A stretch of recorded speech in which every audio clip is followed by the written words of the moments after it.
त्या सगळ्यांचं स्वागत। अगदी कालच खरं तर मान्सून दाखल झाल्याची वार्ता महाराष्ट्रातल्या घराघरात पोहोचली आणि याच पावसानं दुसऱ्या दिवशी कशा पद्धतीने हल्लकल्लोळ माजवलेला आहे या सगळ्या संदर्भातल्या बातम्या आपण पाहणार आहोत। माझ्या पाठीमागे तुम्ही पाहताय की महाराष्ट्रातल्या प्रत्येक जिल्ह्यामध्ये प्रत्येक गावामध्ये पाऊस कसा बरसला या सगळ्या संदर्भातले अपडेट आपण पाहणार आहोत। आपण सुरुवात करूया अर्थातच मुंबईमधून।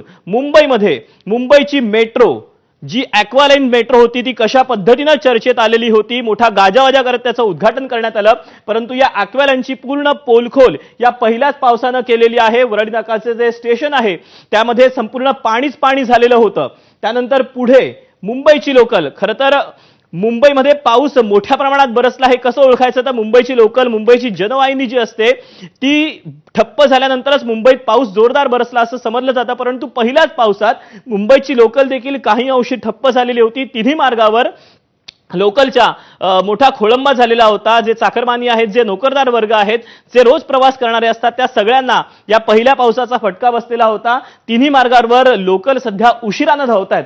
तर त्यानंतर मुंबईतले रस्ते देखील जलमय झालेले होते। विविध भागांमध्ये मुंबईतले हे जे सगळे रस्ते आहेत त्या ठिकाणी ट्रॅफिक जाम झालेलं होतं। त्यासोबतच मुंबईतल्या याच संपूर्ण विविध भागांमध्ये वाहतूक कोंडी झालेली होती। अनेक भागांमध्ये हेच रस्ते जे आहेत ते पूर्ण जलमय झालेले होते आणि याच सगळ्याचा आपण देखील आढावा आज दिवसभर एबीपी माझावर घेतोय। आणि मुंबईला लागूनच असलेल्या नवी मुंबईत देखील काही वेगळी परिस्थिती नव्हती। नवी मुंबईतला बेलापूर असेल, पनवेल असेल, खारघर असेल या सगळ्याच परिसरामध्ये पावसानं तुफान बॅटिंग केलेली होती। मुसळधार पाऊस बरसत होता आणि अनेक भाग जे आहेत ते जलमय झालेले होते।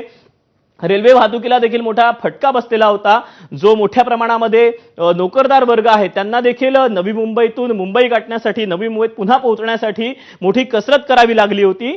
आणि त्यानंतर आपण आता महाराष्ट्रातला जो उर्वरित पाऊस आहे तो देखील बघणार आहोत। आपण जाणार आहोत बारामतीमध्ये गेल्या 2 ते 3 दिवसांपासून तुफान पाऊस बरसतो आहे। त्यातच निरेचा डावा कालवा फुटल्यानं संपूर्ण हा जो परिसर आहे त्या संपूर्ण परिसर हा जलमय झालेला होता।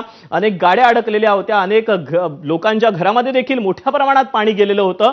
आणि स्वाभाविकच उपमुख्यमंत्री आणि या परिसरातले जे स्थानिक प्रतिनिधी आहेत अजित पवार यांनी जाऊन संपूर्ण परिस्थितीची पाहणी केली। एनडीआरएफच्या टीम देखील सध्या बारामतीमध्ये दौंड तालुक्यामध्ये तैनात करण्यात आलेल्या आहेत। तर त्यानंतर आपण जाणार आहोत कोकणामध्ये।